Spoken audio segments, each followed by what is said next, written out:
the ratio comes at one officer will look after 421 citizens. It's not realistic. So you're calling for citizen participation and orientation. And reorientation. We've had since 1960 till today, we've been operating under certain orientation. Because I remember some months back, even the Department of State Security had this campaign they were putting out on television and on radio with images and graphics and words to sensitize the people. That was then, and you say we should sustain it and keep it going. We should sustain it, we should improve it, we should go into hospitals, we should go into every building of interest, we should go into every schools. I don't know, maybe when you were in the primary school, police came into your classroom to tell you, police is your friend, don't talk to stranger, don't this, don't that. Did you go through that kind of program? So we need to reintroduce this type of things. You see, one police officer doing a presentation to 200 students is likely to get the audience, the attention, and result of 50 out of the 200. 50 students who learn something. My daughter now, if they learn something new at school, we make sure she comes back home to tell every other members of the family. I think there's a psychological report that says once an average human being hear of one good program that impacted their lives or appeals to their conscience, they are likely to tell 11 others. And I think that is the type of program we should introduce. Well, anyway, I think this is something that we really will stay on and talk about. But before you go, you are talking about some tips and talking about security even around the airports. You've actually done a whole lot concerning security, even in the UK. Just give some tips to some people watching this moment so that you know when to recognize some of these threats and call the agencies. The first thing I think Nigeria needs to have is that we need to start having some element of trust on the existing security agents we have at the moment. Every single one of us should make it a point of duty that you have means of contact, which means you need to have the number for your DPO. You must be able to call something. I'm not saying that every Nigerian should see something that looks like a bomb and then go ahead and start thinking of what to do. You need to run away from that area to stay safe, because it's only when you are alive that you can make a change. You need to be part of a program, a security program wherever you live. You need to make an effort to check your doors, to watch out for strange behavior on your street, to watch out for strange vehicles that is parking on your street. If a landlord is taking a tenant in, you have a duty to do a proper check on that. What are they bringing into your properties?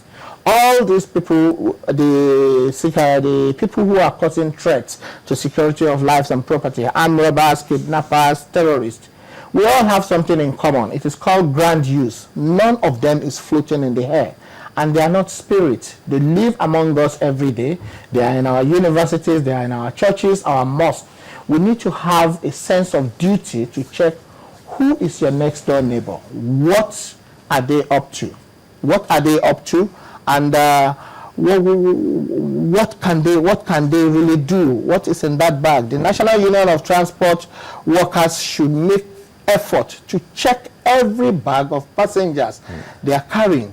The airport should not leave the checking of bags and what is in the bag to those people who are searching it alone. Well, as I said, I think we have a full plate and we just have to keep it going. We'd like to thank you so very much, Olatubosun Abolarinwa. Thank you very much for your time.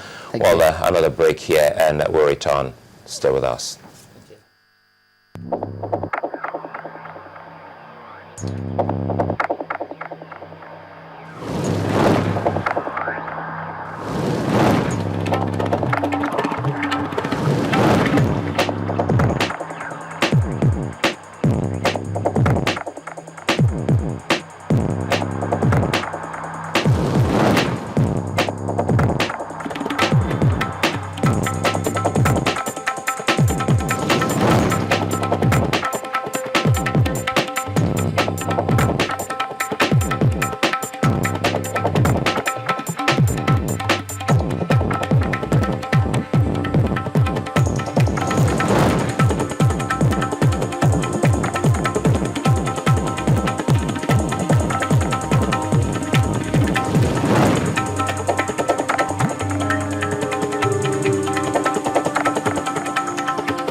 Well, I would like to say many thanks for being such a nice company on Sunrise Daily today. We have we have mails, we have tweets, but let's see how much of it we can take. This is from Adamu. He says, leadership is about the people. ASU should not be recalcitrant. They should respect the president and the people they are fighting for. Jerry says, if the federal government is sincere about implementing this document, why not get someone to sign it? Even the president can sign. And Jason says the reason for the strike has been defeated. ASU should reconsider their stand and come to a consensus with the federal government or face the threat on ground. Mimi, looking at it closely now, we all know ASU ain't fighting for the students any longer. And Speak says, please, we need to ask the opposition party how they intend to solve this ASU strike and other national issues if elected. Well, so long. It's a wrap. I'm Sulaiman Alede. Thank you so much for staying with us. I'm Maokwe Ogun. And I'm Neil Tegbe. Have a good day. I'll see you again.